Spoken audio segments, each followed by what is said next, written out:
Human rights पीके में मैं हूँ आपका होस्ट इश्तियाक चौधरी। नाजरीन, मुल्क के अंदर जो सियासी गहमा गहमी और टेम्परेचर जो अरूज पर पहुँच चुका है, बल्कि ये कहना चाहिए कि जो सियासी अफरा तफरी अब इस हद तक जा चुकी है कि वफाकी हुकूमत की जानब से गवर्नर राज नाफज करने की बातें हो रही हैं।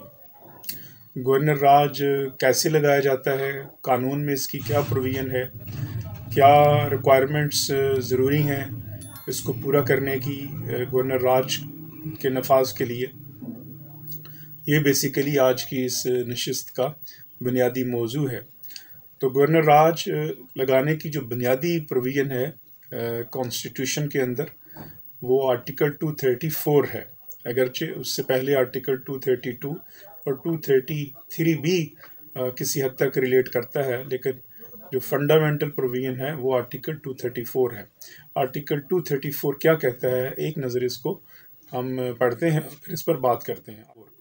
Power to issue proclamation in case of failure of constitutional machinery in a province if the president, on the receipt of a report from the governor of a province, is satisfied that a situation has arisen in which the government of province cannot be carried on in accordance with the provisions of the constitution, the president may, or if a resolution in this behalf is passed by each house separately, shall by proclamation assume to himself or direct the governor of the province to assume on behalf of the president all or any of the functions of the government of the province। तो बात बड़ी सादा सी है कि अगर constitutional machinery जो है वो एक सूबे में फेल हो जाती है, नाकाम हो जाती है, और वो गवर्नर रिपोर्ट देता है उसकी नाकामी की, तो फिर प्रेसिडेंट का ये अख्तियार है कि वो उस एमरजेंसी लगाए सूबे के अंदर और उस कॉन्स्टिट्यूशन मशीनरी को अपने हाथ में ले ले गवर्न करने के लिए। आर्टिकल 232 जो है, अगर उसको देखें तो वहाँ पे एमरजेंसी की प्रोविज़न है, और वो कहता है कि 3 हालात होने चाहिए गवर्नर राज के लिए या एमरजेंसी लगाने के लिए। वो ये है कि कोई वार हो, जंग है, जैसे अगर दुश्मन मुल्क ने मुसल्लत कर दी है, या फिर दूसरी सूरत ये हो सकती है कि दुश्मन मुल्क ने कोई हमला कर दिया है, और इसी तरह या फिर इंटरनल डिस्टर्बेंसेस हो गए हैं, अंदरूनी खलफशार है, इस हद तक चला गया है कि वो फिर जो निज़ाम हुकूमत है वो बिल्कुल नाकाम हो गया है, फेल हो गया है। तो फिर उस सूरत में जो है वो एमरजेंसी के लिए प्रेसिडेंट अपना अख्तियार इस्तेमाल कर सकता है।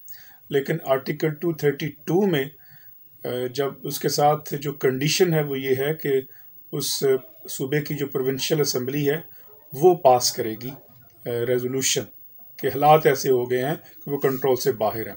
एक सूरत तो ये हो सकती है, और दूसरी सूरत ये है कि अगर प्रेसिडेंट खुद से ही वो एमरजेंसी लगा दे सूबे के अंदर, तो फिर उस सूरत में भी उसको जो एमरजेंसी है उसको विदिन 10 डेज वैलिडेट करना पड़ेगा बिफोर द पार्लियामेंट।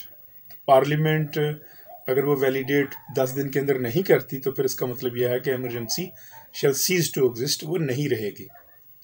फिर इसी तरह अब एमरजेंसी लगाने के बाद फिर गवर्नर को जब चार्ज दिया जाता है, तो फिर उस सूरत में भी बादज़ा विदिन असम्बली के लिए ज़रूरी है, उस प्रोविंशियल असम्बली के लिए वो पास करे रेजोल्यूशन, और अगर वो प्रोविंशियल असम्बली पास नहीं करती तो फिर पार्लियामेंट जो है वो उस को वैलिडेट करे उस एमरजेंसी को और गवर्नर राज को।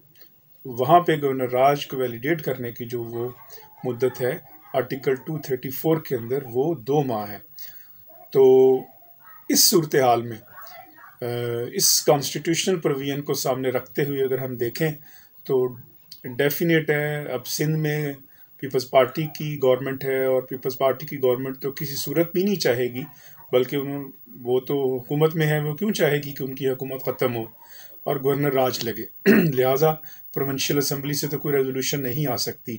फिर इसके साथ पार्लियामेंट में जो है, पार्लियामेंट में अगर नेशनल असम्बली में ये है भी इनकी अक्सरियत अगर हुकूमत की, तो फिर जो सेनेट है वहाँ पे नहीं है, तो इसका मतलब ये है कि इमरजेंसी की जो प्रोविज़न है वो फिर ही नहीं पास होगी। तो गवर्नर राज तो उससे अगली बात है जो लगाएगा प्रेसिडेंट। अब इस कानूनी सूरत हाल को सामने रखते हुए देखें तो ये ऐसा नहीं है कि हुकूमत जो है वो गवर्नर राज जब चाहे और जैसा चाहे वो लगा दे।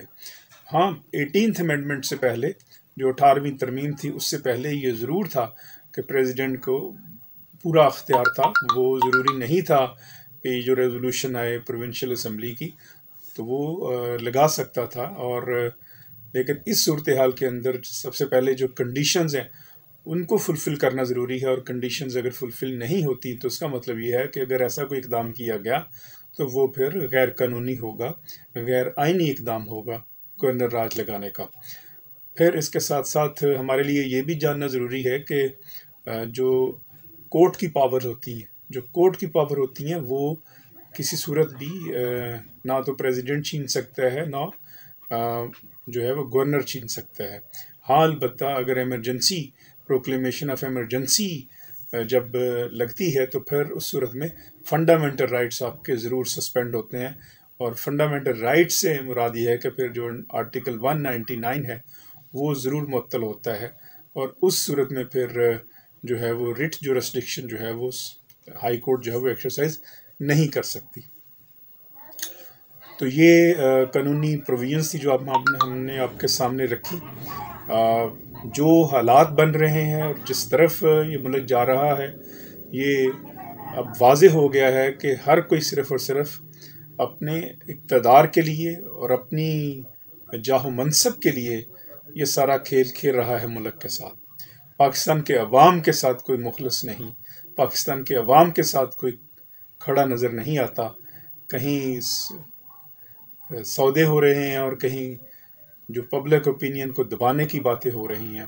आखिर कब तक हम सही मानों में एक रियल डेमोक्रेसी की तरफ सफ़र शुरू कर सकेंगे? आज के लिए इतना ही। ह्यूमन राइट्स में मुझे इजाज़त दीजिएगा। जाने से पहले ह्यूमन राइट्स को ज़रूर सब्सक्राइब करें, क्योंकि ये आपकी आवाज़ है। वस्सलाम।